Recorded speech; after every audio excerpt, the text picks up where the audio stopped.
이란 전쟁의 여파가 반영된 지난달 우리 수출이 역대급 반도체 실적에 힘입어 사상 처음 월간 수출액 800억 달러를 돌파했습니다. 하지만 원유와 나프타 등 수출입 실적은 호르무즈 해협 봉쇄와 정부의 수출 제한으로 크게 요동쳤습니다. 경제부 취재기자 연결해서 자세히 알아보겠습니다. 박기환 기자, 우선 지난달 수출 실적 자세하게 전해주시죠. 네, 중동발 글로벌 공급망 위기와 불확실성 확대 속에서도 지난달 우리 수출은 끄떡없이 역대급 실적을 냈습니다. 3월 수출액은 1년 전보다 48.3% 증가한 861억 3천만 달러를 기록했습니다. 월간 수출액 기준으로 800억 달러를 돌파한 것은 이번이 사상 처음입니다. 역대 최대 월간 수출액 기록 역시 지난해 12월에 이어 석 달 만에 새로 썼습니다.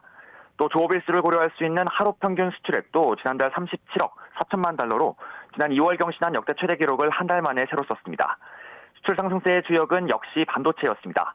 지난달 반도체 수출은 1년 만에 151.4% 급증한 328억 3천만 달러로 집계됐습니다.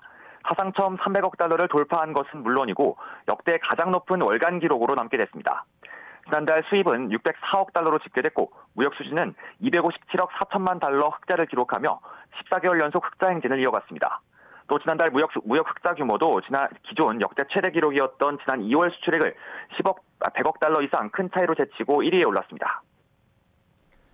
이란 전쟁의 여파도 있었을 텐데 석유나 나프타 등 수출입 실적은 어떻게 나타났습니까? 네, 무엇보다 석유와 함께 나프타 등 석유화학 제품들의 수출입 실적이 이란 전쟁 이후 크게 요동쳤습니다. 먼저 석유 제품의 경우 국제유가 급등으로 제품 단가가 높아졌습니다. 이 때문에 3월 석유 수출은 1년 전보다 55% 급증한 51억 달러를 기록했습니다. 반면 유가 인상분을 제품 가격에 모두 전가하지 못한 석유화학 제품의 경우 지난달 수출액이 전년 대비 5.8% 증가하는 데 그쳤습니다. 다만 휘발유와 경유, 등유에 이어 나프타에 대한 수출 제한 조치가 지난달 각각 시행된 이후 수출액은 급격히 줄어든 모습이었습니다.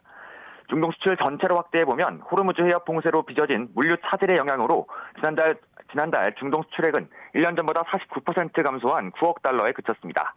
지난달 원유 수입의 경우에도 유가가 상승했지만 호르무즈 해협 봉쇄로 수입 자체가 막혀 들어오는 물량이 줄어든 만큼 수입액도 1년 만에 5% 줄었습니다. 지금까지 YTN 박견입니다.